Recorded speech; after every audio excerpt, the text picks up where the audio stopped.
எங்கள் வீட்டில் ஒரு டாக் இருக்கு.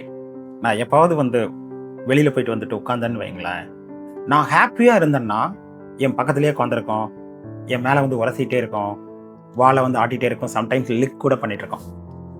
ஆனால் நான் எப்போவாவது ஒரு சீரியஸ் திங்கிங்கில் நான் சைலண்ட்டாக நான் உட்காந்துருந்தேன்னு வைங்களேன், அது எதுவுமே பண்ணாது. பக்கத்தில் அது பாட்டுக்கு உட்காந்துட்டே இருக்கும்.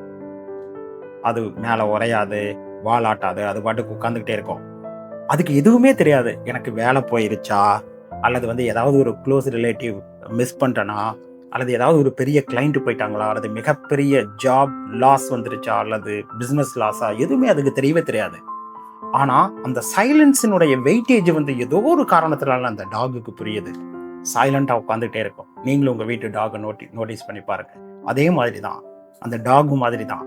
சம்டைம்ஸ் இன்னொரு பீப்புள் ரொம்ப சைலண்டா இருக்காங்க, ரொம்ப டீப் திங்கிங்கா சேடா இருக்காங்க, யாரையாவது லூஸ் பண்ணியிருக்கிறாங்க அப்படின்னா கூட நீங்க கேள்வி கேட்டு ஜட்ஜ் பண்ணி கேட்கணுங்கிறதே கிடையாது.